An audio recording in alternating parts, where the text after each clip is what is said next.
আপনারা দেখছেন সংবাদ সারাদিন, আপনাদের সঙ্গে রয়েছে আমি অঙ্কুর। আসছি এই মুহূর্তের গুরুত্বপূর্ণ খবরে। সন্দেশখালী কাণ্ডের তদন্তে বসিরহাট সংশোধনাগারে সিবিআই এর ৩জন আধিকারিক কয়েকজনকে জিজ্ঞাসাবাদ করেছে সরবেরিয়ার আগারাটি পঞ্চায়েতের প্রধানকেও জিজ্ঞাসাবাদ করা হয়েছে বলে জানতে পারা যাচ্ছে।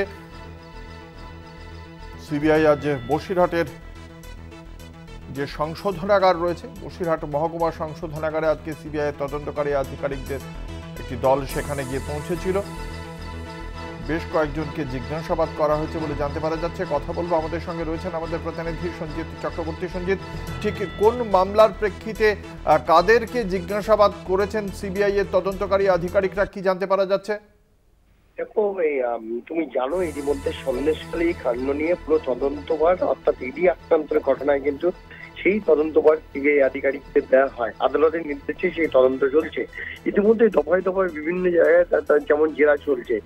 পাশাপাশি যেটা দেখা গেছে, সরবেরিয়া আগারাটি গ্রাম পঞ্চায়েতের প্রধান জিয়াউদ্দিন মোল্লা আজকে বসিরহাট উপসংশোধনাগারে আসে, অর্থাৎ সেই ছিল সেখানে সিবিআই আধিকারিক ৩ সদস্যের প্রতিনিধি দল আসে এবং তাকে জেরা করা হয়।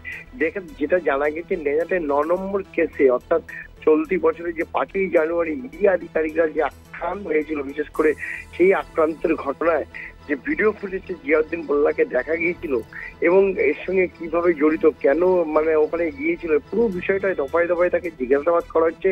প্রায় ৩ ঘন্টা অতিক্রম করা হয়েছে। ৩ ঘন্টা জেরা করার পর তার সঙ্গে বিভিন্ন নথিপত্র দেখানো হচ্ছে, একদিকে ভিডিও ফুটেজ দেখানো হচ্ছে, অন্যদিকে অন্য গুরুত্বপূর্ণ নথি দেখিয়ে তাকে জেরা করছে দফায় দফায়। এবং এই তদন্তে নতুন কোনো তথ্য উঠে আসে কিনা সেটাও তদন্তকারীরা একবার দেখে নিতে চাইছে। সব নিয়ে আজকের এই তদন্তের মধ্যে দিয়ে নতুন তথ্যের খোঁজে রয়েছে সিবিআই আধিকারিকরা। সবটাই মিলে এখন সময়ের সঙ্গে জানা যাবে যে এই জিয়াউদ্দিন মোল্লাকে তদন্তে নতুন কোনো তথ্য উঠে এসেছে কিনা।